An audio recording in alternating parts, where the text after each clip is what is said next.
Estas férias leve o observador no bolso. Na praia, no campo ou entre viagens, acompanhe toda a atualidade sem limites. Assine com 40€ de desconto e habilite-se a ganhar uma estadia de 2 noites num dos hotéis boutique da Small Portuguese Hotels. Este verão, desligue da rotina, não da informação. Assine em observador.pt. Ora, bem-vindos à segunda parte da Vichy Soase. A nossa convidada é Alexandra Leitão, a líder parlamentar do Partido Socialista, foi Secretária de Estado da Educação. Eu estou a referir isto porque vamos falar também de educação e, portanto, é relevante. E foi também Ministra da Modernização Administrativa e é a primeira eleita do PS na Câmara de Lisboa, tendo sido candidata nas últimas autárquicas. Alexandra Leitão, bem-vinda. Eu ia começar precisamente pelo que estava a dizer. Foi Secretário de Estado da Educação. Compreende o Ministro ou alinha com a direção do partido na ideia de que ele já se devia ter admitido, tendo em conta toda esta confusão? Olha, eu acho que a situação... bom dia, obrigada pelo convite. Eu acho que a situação, de facto, que se vive hoje nos exames nacionais ou na realização e correção dos exames nacionais é de uma gravidade enorme. Eu acho que é a situação mais grave vivida na educação, seguramente, pelo menos nos últimos 30 anos, e é porque eu não tenho memória muito para trás, e porque não havia exames até certa altura. Porque, de facto, nós temos... primeiro, é um momento muito importante e crucial para a vida de muitos jovens, no caso serão cerca de 160 mil, quer para a conclusão do ensino secundário, quer para o acesso à universidade, com tudo o que isso representa para a sua vida futura, um momento de grande ansiedade. E, portanto, o facto de nós, neste momento, sabermos, e isto já se sabe, já não é diz que disse, já se sabe, que há exames, que houve, por exemplo, orientações para corrigir... para entregar classificações de exames, mesmo que eles não estivessem concluídos. Sabermos que estão itens de correção a serem distribuídos ainda ontem ou anteontem havia para estarem entregues. Esta ansiedade, este caos, porque a palavra aqui é mesmo caos, nunca foi tão bem utilizado, parece-me que é de facto uma gravidade enorme. E isso é para admissão? É para admissão ou... Diga, desculpe. Se isto, tendo em conta esta situação a que isto chegou, a solução é a admissão do Ministro ou não iria por aí? Eu vou lá, eu vou responder isso. Eu queria dizer mais uma coisa adicional. Há problemas que surgem e que os governos têm que resolver. E que os governos podem resolver mal, ou resolver bem, ou resolver médio. Só que este não é um problema que tenha surgido e que o governo não tenha sabido resolver, já seria mal. Este é um problema que o governo criou.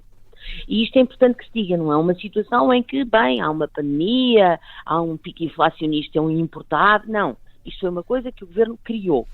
E criou, o Ministro da Educação criou por decisão política. Foi a decisão de avançar com esta forma de semi-digitalização, porque isto não é uma digitalização total, é uma semi-digitalização, e de o fazer depois de há um ano, o piloto que foi feito com os exames de filosofia ter corrido mal. E, portanto, sabemos hoje que os erros que agora estão a acontecer e que são sistémicos em 300 mais 300 mil exames, 160 mil alunos, já ocorreram num piloto o ano passado com menos exames, só com a filosofia, e não se aprendeu nada com isso e, pelo contrário, mandou-se avançar. Portanto, este é um problema que o Governo criou com decisões políticas erradas. Claro, e que, de certa forma, afeta até todo o Governo. Porque nós vimos o Primeiro-Ministro dizer que a culpa era da resistência dos professores, o que é, além do mais, de uma injustiça atroz, tendo em conta o esforço que tem sido pedido aos professores, e ouvimos o próprio Ministro da Reforma do Estado dizer, bom, estas coisas para se avançar têm que se fazer por tentativa e erro, o que, além do mais, é de uma falta de empatia total, tendo em conta que com a vida de 200 mil jovens no acesso ao ensino superior não se pode falar em tentativa e erro. E, portanto, acho que o Sr. Ministro da Educação tem primeiro que resolver este problema e depois tem que olhar para si e o Governo tem que olhar para tudo e perceber se ele tem condições políticas para continuar. Já tive a oportunidade de dizer isto, que vou dizer a seguir e vou manter. Eu tenho dúvidas que ele tenha condições para continuar. Mas primeiro vamos resolver este problema, ou vai ele, ou vai o Governo ter que resolver este problema. Não é do domínio da educação, mas e Luís Neves compreende a proteção ou uma certa desresponsabilização que o PS tem feito relativamente ao caso, relativizando até todas estas notícias que têm vindo a público? Olha, eu não acho que tenha havido, não o acompanho nessa análise que faz sobre a posição do PS, mas há uma coisa que eu gostava de dizer quanto a isso. Os factos têm que ser todos apurados. E até estarem todos apurados, acho que nos devemos focar, e estou a falar por mim, não estou a falar pelo PS, mas compreendo se for essa atitude do PS, acho que nos devemos focar naquilo que de facto diz respeito à vida das pessoas e tem que ser resolvido. E o que neste momento está a perturbar a vida transversalmente da sociedade portuguesa são os exames nacionais, que chegam a toda a gente, chegam aos jovens, chegam às famílias, chegam aos professores, a todas as situações e, portanto, isso é que deve ser o nosso foco. Quanto ao acionista da administração interna, os factos têm que ser apurados e em seu momento, quando forem apurados, se verá. Mas não existe aqui uma certa falta de escrutínio do PS que em circunstâncias similares com outros ministros tem tido uma postura mais escrutinadora do que com esta situação de Luís Neves? Em todos os casos, o PS tem sempre dito, quando são matérias deste tipo, que tem primeiro que se apurar os factos. E estes ainda estão, tanto quanto percebo, em apuramento. E, naturalmente, que depois de apurados, ou quando houver dados mais concretos, enfim, repito, não estou a falar pelo PS, mas a seu momento poderá haver outra reação, mas neste momento acho que é apurar os factos. Deixe-me só fazer aqui ainda uma pergunta sobre os exames. Compreendo o argumento utilizado pelo Primeiro-Ministro em defesa do Governo, dizer que, pelo menos, há paz social na educação. Um bocadinho a lembrar que fez a recuperação do tempo congelado às professores e que acabou com aquela guerra que existiu durante toda a governação socialista. Deixe-me dizer o seguinte, a questão, eu acho que houve um erro, entre outros muitos que tem havido do Governo, que foi quando ocorreu a recuperação do tempo de serviço dos professores, mal começaram, penso que ainda no mandato anterior, a 24, achar que a partir daí não precisavam de fazer mais nada na educação. E que, aliás, até podiam desmantelar o Ministério da Educação, coisa que fizeram, porque a outra decisão política que este Governo e este Ministro tomou foi cortar cerca de 50% nos trabalhadores, nos dirigentes e nos próprios serviços do Ministério da Educação. Ora, não se corta 50% numa máquina e depois isso não tem consequências. E já agora que a Rita pergunta, eu vou responder concretamente à sua pergunta, mas há uma coisa que eu gostava de dizer. A decisão política de externalizar serviços a empresas que hoje algumas já sabemos quais são, outras continuamos sem saber quais são, é uma opção política da qual eu discordo, mas que é legítima. O que não é legítimo é aproveitar a boleia da externalização para provocar opacidade ou menor transparência. Quando os serviços da administração pública, no caso os do Ministério da Educação, são os responsáveis pelo que acontece, bom e mau, nós sabemos quem são os rostos, até são chamados à Assembleia da República, os dirigentes. Agora não sabemos. O Sr. Ministro não disse quem era a empresa que fez esta plataforma que não funciona. Agora ouvimos notícias de que haverá uma empresa de consultadoria que foi chamada para tentar resolver e inclusivamente criar o tal link a que os alunos teriam acesso para poder aceder aos seus exames e que afinal já não vai existir e os exames terão que ser pedidos nas escolas em papel, como sempre foi. Ou seja, no fundo, o que eu quero dizer é que eu acho que de certa forma o Ministério da Educação menosprezou até os professores achando, bem, estudamos o tempo de serviço. Achou que estavam conquistados, é isso? E podemos fazer toda a sorte de, permitam-me uma expressão, erros, incorreções e que não vamos ter mais problemas. Não, os professores têm interesse, naturalmente pelas suas carreiras, mas também pelo bem comum e pelos seus alunos. Os professores portugueses interessam-se pelos seus alunos e, portanto, desmantelar o Ministério da Educação e deixar os alunos, neste caso dos exames nacionais, no caos completo, com orientações desencontradas, e permitam-me dizer permitam-me só dizer o seguinte, dar indicação a um professor classificador, ou a professora vários, de que corrijam os exames mesmo sem terem o exame todo até ao fim, ou melhor, corrijam aquele item mesmo que não tenham as folhas todas, e depois o aluno que peça a reapreciação, e eu não estou a inventar, como sabem, hoje há provas de que esta orientação foi dada, está na capa de um jornal e em vários artigos de jornal, há provas de que foi dada. Isto é ignóbil, e eu estou a medir a palavra que estou a dizer, isto é uma indignidade. Dizer que um jovem que respondeu a uma pergunta em 2 páginas, que sabem que em 2 folhas, sabem que falta uma das folhas, e ainda assim corrijam como está, isto é ignóbil. Acha que isto é a oportunidade? E esse é o problema. Acha e que os isto professores não pactuam com isto. É a oportunidade para o Partido Socialista avançar sobre esse grupo social que perdeu, efetivamente, depois de toda a guerra que existiu. Rita, durante esse agora 8 anos. não é o ponto. Esse agora não é o ponto importante. O ponto importante agora é garantir que há uma solução para este caos criado, uma solução justa, equitativa e que proteja os 130 mil jovens que estão com as suas vidas em suspenso. E depois dessa solução se encontrar, mas uma solução não é tirar cá para fora notas, é notas que sejam fiáveis e confiáveis.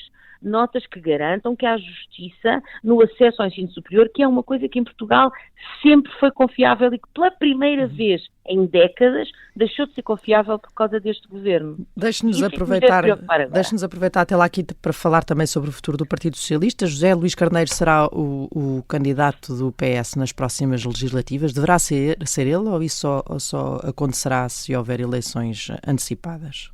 Não, naturalmente que o secretário-geral do Partido Socialista é quem deve ser o candidato nas próximas eleições legislativas, ocorram elas quando vierem a ocorrer. Há margem para surgir uma alternativa no próximo Congresso, que nem antes das legislativas? Eu tenho dito muitas vezes uma coisa e repito.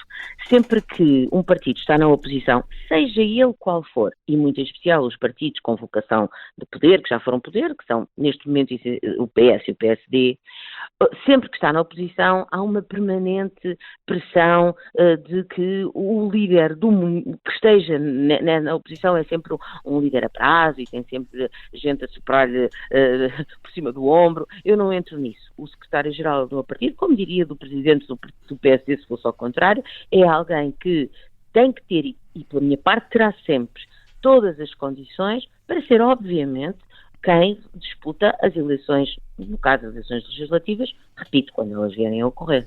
Alexandre Leitão teria essa disponibilidade para poder pensar no futuro no partido? Isso não se coloca todo. Acabei de responder à pergunta em termos muito definitivos ainda agora. Não é um pensamento por agora. Mário Centeno é uma boa reserva do Partido Socialista ou foge daquela que entende que deve ser a matriz do partido? Não, Mário Centeno foi um ministro das Finanças do Partido Socialista que, sobretudo naquele primeiro mandato, a seguir, portanto, fim de 2015 e até 2019, que teve um papel absolutamente central em recuperar a situação do país. Portanto, acho que qualquer partido gostaria de ter ao seu dispor um quadro e uma pessoa com a capacidade técnica, científica e política de Mário Centeno. Está a falar em tom de tecnocrata, não enquanto... Não, eu não falei em tecnocrata, eu disse técnica, científica e política, portanto. José Luís Carneiro está a ter um desempenho melhor do que o esperado inicialmente, até pelas sondagens que têm saído recentemente? Eu não responderia nesses termos, respondo nos que vou a seguir dizer. Acho que o José Luís Carneiro está a orientar o Partido Socialista no sentido que, neste momento, ele deve ser orientado. Ou seja, fazer uma oposição firme, constante, permanente, presente no terreno, muito presente no terreno, um bocadinho repetindo a frase que ele próprio José Luís Carneiro disse outro dia, que é sem pressa, mas também sem perder tempo. A legislatura tem condições para ir até 2029 e deve ir até 2029, até ao fim? Eu não vou fazer futurologia quanto ao tempo de duração da legislatura. Tendencialmente as legislaturas têm o tempo que têm. Pode ou não haver vicissitudes. Eu acho que isso deve ser visto a cada momento, mas acho que mais importante do que discutir neste momento o que é que acontece até 29 é garantir, através do papel, e agora falo do meu partido, através do papel que na oposição o Partido Socialista deve ter, tentar que a governação seja melhor. Como conseguimos melhorando o diploma da prestação social única, como espero que quando a prometida lei do arrendamento, que pelo que já se soube público é uma lei que desprotege totalmente os inquilinos, é tentar que ela, quando vá para a Assembleia, seja também melhorado. é escrutinar o que se está a passar nos exames e garantir que há resolução do problema e depois responsabilidades políticas. Isto é que é fazer oposição e isto é que é preciso que continue a acontecer. Porque aquilo que me preocupa, na verdade, é que este governo leva 2 anos, um ano de um mandato e outro ano de outro mandato, portanto cerca de 2 anos, e está desgastadíssimo. Nós temos os piores dados de sempre no Serviço Nacional de Saúde, os piores, que há 2 meses, penso que em maio, houve um relatório da entidade reguladora da saúde que é demolidor. Temos a habitação mais cara do que nunca hoje. Pagar uma casa em Lisboa custa 116% do salário médio, 116%. Portanto, e esse desgaste não pode precipitar o tal fim antecipado da legislatura? Sobretudo é preciso que este desgaste não torne a vida dos portugueses tão má como está a tornar. Quanto ao decurso da legislatura, vamos ver, não me vou pronunciar. Agora, que de facto o governo tem governado muito mal, e está com uma degradação e com que até quase um pouco prematura, tendo em conta que tem 2 anos apenas, de certa forma, apenas de poder. mandato. O PS deve fugir sempre a moções de censura ao lado do Chega, ou seja, nunca votar a favor de moções de censura apresentadas pelo Chega? Bom, enfim, eu não sei se está em cima da mesa alguma moção de censura do Chega, mas há uma coisa que eu não vou responder concretamente se devemos ou não, mas há uma coisa que digo francamente, tenho a certeza que as razões pelas quais o Chega censurará ou censura este governo não são as mesmas pelas quais o Partido Socialista censura este governo, isso seguramente. Até porque, convenhamos, a boa parte da governação foi feita para agradar ao Chega. Lei da nacionalidade, certas partes da lei da imigração, perda da nacionalidade, as bandeiras, famosa diploma das bandeiras que o Presidente da República vetou, enfim, portanto, boa parte desta governação deste governo tem sido feita para agradar ao Chega. O PSD tem agora um porta-voz, Sebastião Bugalho, que emergiu da televisão. O PS devia ter uma figura deste género, com características mais viradas para uma imagem mais mediática? Não, eu sabe que não vou pronunciar sobre isso, não sou perita em comunicação, acho que os lugares que estão e as pessoas que aparecem fazem um bom papel e está bem entregue e francamente, permita-me dizer, já que fala de Sebastião Bugalho, acho que francamente as duas intervenções que eu vi fazer publicamente foram desastrosas. A primeira a dizer que iam chamar, como é que era? Que o grupo parlamentar do PSD ia chamar à Assembleia os ex-ministros e depois veio-se a saber que, pelo menos, não o fizeram e penso que o líder parlamentar do PSD veio dizer que não era intenção fazê-lo. E agora, recentemente, ao anunciar o pagamento de horas extraordinárias pela correção de exames, cometendo um duplo erro. Primeiro erro, é uma matéria de governo, não deve ser o porta-voz do partido na sede partidária a anunciar. Ponto 2, horas extraordinárias não são uma novidade, muito menos uma benesse, são um direito, portanto, não ser anunciadas. Mas não Sebastião Bugalho. Deixa só aqui para terminar esta reta final do Partido Socialista. Pedro Nuno Santos fez bem em regressar ao Parlamento? Desculpe, não ouvi porque entretanto tive aqui um problema com o... Estava-lhe a perguntar se Pedro Nuno Santos fez bem em regressar à Assembleia da República. Pedro Nuno Santos foi eleito deputado à Assembleia da República, o mandato suspendeu por razões da sua vida, o mandato é seu, acho que é normal que retome aquele que é o mandato para o qual foi eleito. E parece-lhe que está, e tem razões para estar, magoado com Duarte Cordeiro?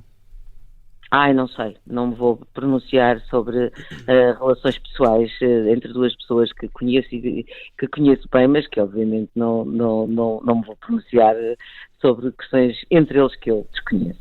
Alexandra Leitão é vereadora na Câmara Municipal de Lisboa. Carlos Moedas já disse que será novamente candidata em 2029. A Alexandra Leitão também vai ser candidata nesse ano ou está um pouco como José Luís Carneiro, a ver se Duarte Cordeiro não lhe vem roubar o lugar? Olha, não sei como é que está José Luís Carneiro, acho que não está com essa preocupação e eu também não. Não, olha, é assim, eu vou salvo alguma circunstância enfim, extraordinária, que pode sempre acontecer, mas eu vou manter o meu mandato porque foi esse o mandato que os lisboetas me deram e eu, repito, salvo qualquer coisa de muito diferente, cumpro esse mandato como primeira vereadora em Lisboa. E pronto, e é a única coisa que eu asseguro para aqui, nesta matéria, farei uma oposição que eu acho que é séria, rigorosa, firme e, francamente, com muitas discordâncias sobre a forma como esta cidade é gerida, mas, quanto ao mais, é cedo e prematuro para fazer quaisquer outros cenários. Carlos Moedas já não precisa dos vereadores do PS, como precisou no mandato anterior, para viabilizar os orçamentos municipais, mas continua sem maioria na Assembleia Municipal, por onde esses orçamentos também têm que passar. Devem ser os deputados municipais do PS a dar-lhe a mão? Nós já tivemos um orçamento, não é? Aprovamos, discutiu-se e o orçamento para 26 já passou pela Câmara e pela Assembleia neste mandato.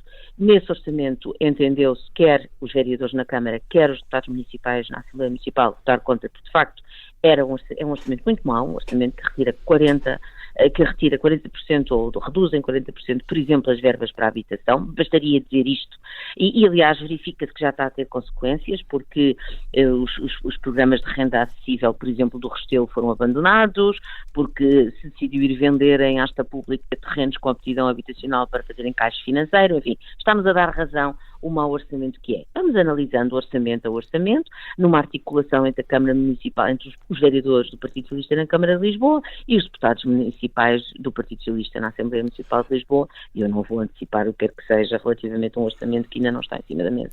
Precisamente sobre essa articulação, a bancada socialista já chegou a viabilizar na Assembleia Municipal um contrato de investimento em ciclovias que os vereadores do PS tinham votado contra no Executivo Municipal. Mostra que existe alguma desintonia entre o PS de Lisboa? Não, houve um conjunto de garantias que depois foram dadas em sede da Assembleia Municipal sobre a continuação da construção de ciclovias que não tinham sido dadas na Câmara Municipal aos vereadores. Certo, seguindo em frente, metade dos vereadores do PS na Câmara Municipal são arguidos na operação emergente. Já disse que Alexandra Leitão não se manteria nas funções se estivesse nessa condição de arguida. Agora que já passou um mês, tem sentido que a ação política do PS em Lisboa ficou afetada por isso? Não tenho nada a acrescentar sobre essa matéria. A ação política do PS continua com a vivacidade que sempre tem e que tem que ter, porque de facto a cidade é muito mal governada, e não tenho mais nada a acrescentar.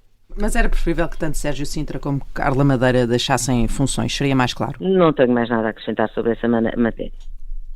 Aliás, hoje, dia 17 de julho, é o dia em que 130 mil alunos vão saber se têm o seu futuro minimamente acautelado e mesmo que as notas saiam, vamos ver a quantidade de erros que lá vêm. Portanto, não vamos desfocar daquilo que é hoje o principal. Mas não façamos também desta uma entrevista com tema único, portanto vamos passar aqui para a questão da revisão da Constituição. O LIVRE exige que o Presidente da República dissolva a Assembleia da República em caso de revisão constitucional unicamente à direita. Politicamente concorda com esta ideia? A revisão constitucional é naturalmente a matéria mais importante que uma Assembleia da República, portanto, que uma determinada composição da Assembleia da República pode tratar. Porque quando falamos de uma revisão constitucional, estamos a falar do cerne daquilo que define a nossa vida comum, a nossa vida pública comum, e, portanto, a mim, como imaginam, e não tenho problema em dizê-lo, preocupa-me muito que possa haver uma revisão constitucional feita exclusivamente à direita, o que significa, vamos ser muito claros, uma revisão constitucional feita com um partido de extrema-direita populista que defende, às vezes de forma até bastante clara, ideias que põem em causa o princípio da igualdade, por exemplo, etc. E, portanto, isso preocupa-me muitíssimo. Naturalmente que o facto de que há uns meses, não posso precisar, talvez 2 meses, ter havido um acordo entre o grupo parlamentar do PSD, portanto, o PSD e o Chega, um acordo até assinado. De calendário, não é? Quanto ao calendário, exatamente, já lá vou. Quanto ao calendário, não é quanto ao conteúdo, pelo menos para já. Mas quanto ao calendário é o suficiente para me preocupar, ou para que nos deve preocupar. Até porque este acordo sobre o calendário, isto não foi muito falado porque é uma questão tão técnica, que eu percebo que não tenha sido muito falado, mas este acordo sobre o calendário significou que a proposta de revisão constitucional que o Chega já tinha entregue na Assembleia da República tenha ficado parada na secretária do Sr. Presidente da Assembleia da República e esteja num limbo que eu hoje digo-lhes mesmo que não sei qual é. Não sei se está na gaveta, não sei se está suspensa, não sei se quando for retomada, se é retomada aquela ou outra, e isto é algo bastante estranho do ponto de vista até do enquadramento jurídico da situação.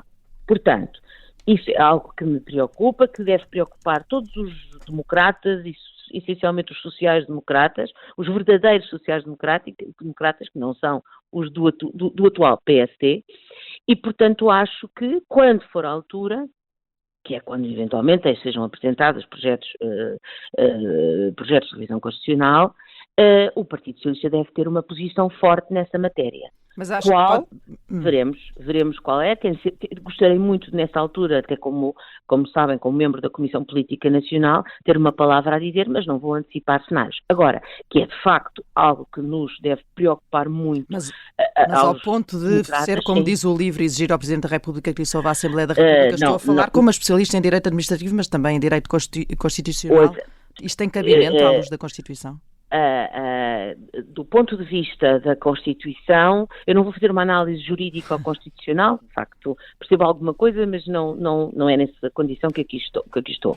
Eu vou só dizer isto, é algo que nos deve preocupar muito a todos numa revisão constitucional, designadamente se, como aparece no projeto que o Chega entregou, houver uma revisão dos próprios limites materiais de revisão constitucional.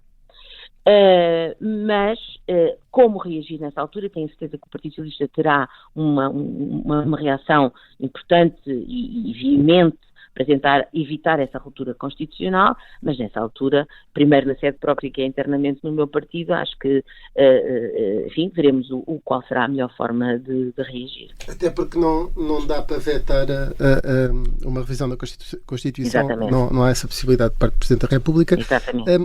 E perguntar-lhe também se António José Seguro devia ter vetado a lei da nacionalidade. Ele fez uma promulgação com vários avisos.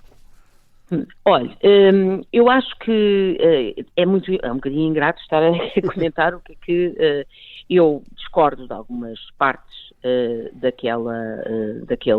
alterações que foram feitas à lei da nacionalidade. É verdade que talvez o mais evidentemente inconstitucional, tanto que foi declarado por unanimidade, era a questão da perda de nacionalidade, que colocaram, como sabem, num diploma à parte, numa alteração ao Código Penal, e portanto depois foi chumbado no Tribunal Constitucional, creio que até 2 vezes, e portanto não se colocou a questão, isso era o mais grave. Agora, eu não concordo com grande parte das alterações que ainda assim foram feitas à lei da nacionalidade. Elas foram, apesar de tudo, foi mitigada um pouco depois da primeira declaração de inconstitucionalidade, portanto há uma alteração da primeira para a segunda projeto, exatamente na linha das alterações das inconstitucionalidades que o Tribunal Constitucional tinha antes apresentado, e portanto foi a ponderação que o Sr. Presidente da República fez. Tenho a certeza que também ficará sempre vigilante relativamente à sua própria aplicação concreta. E que balanço é que faz desta presidência dele? Tem-se visto essa tendência da base de eleitorado de origem e que foi da primeira volta, que é à esquerda? Eu acho que a eleição do Presidente da República atual, do António José Seguro, prestou um serviço enorme ao país, porque demonstrou que há uma maioria enorme, amplíssima de portugueses que rejeitam a extrema-direita populista na figura de André Ventura.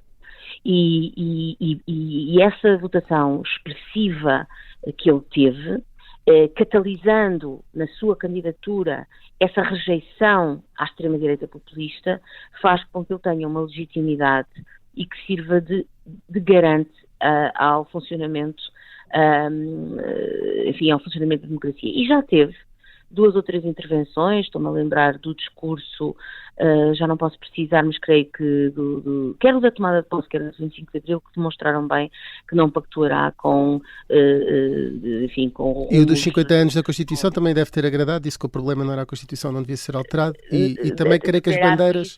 Provavelmente as bandeiras também já falou disso. Falou na importância da Constituição, disse que e disse uma coisa que me parece importante, que é que eu tenho, que eu já disse, enfim, usando uma metáfora, que é a ideia de que às vezes a liberdade se perde sem nós darmos contas em pequenas coisas, não é?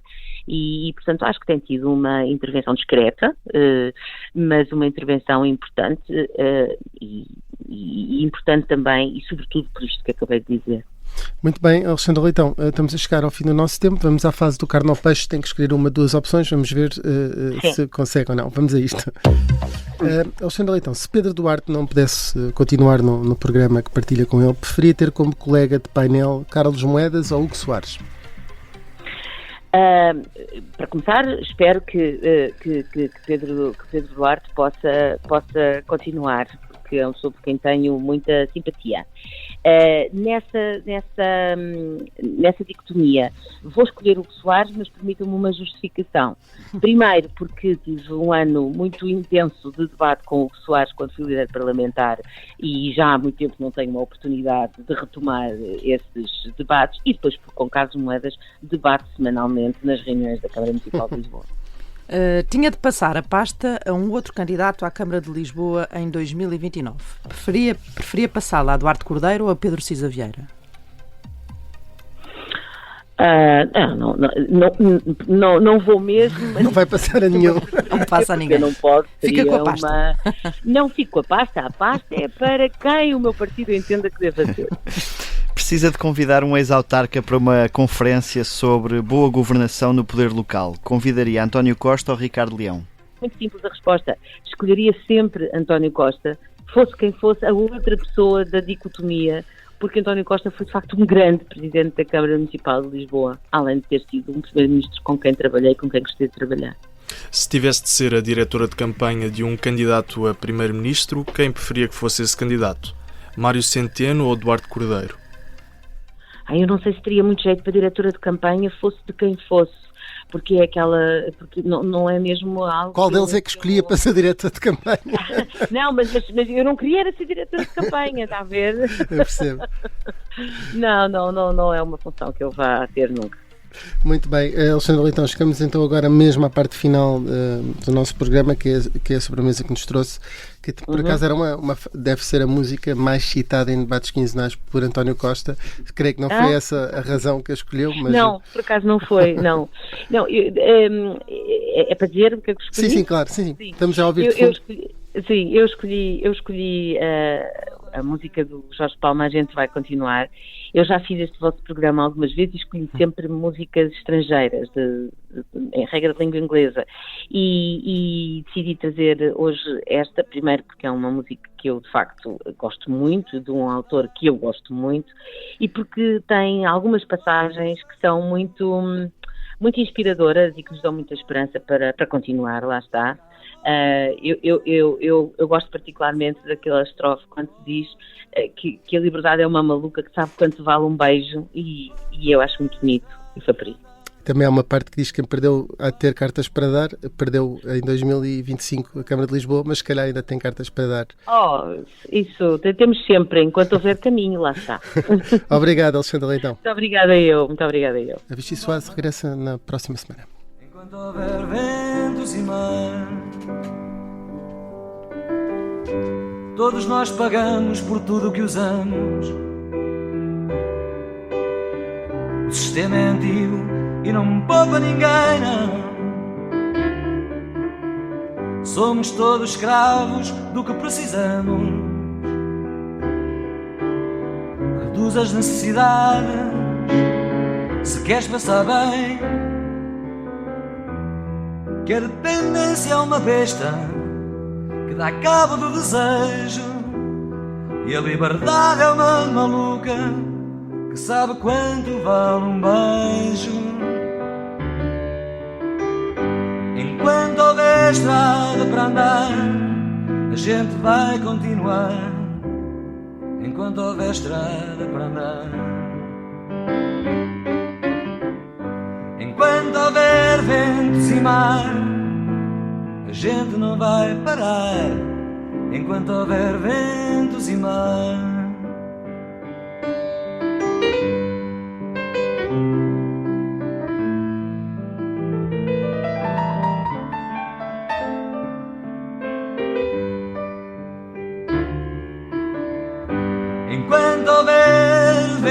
mar, a gente não vai parar enquanto houver ventos e mar.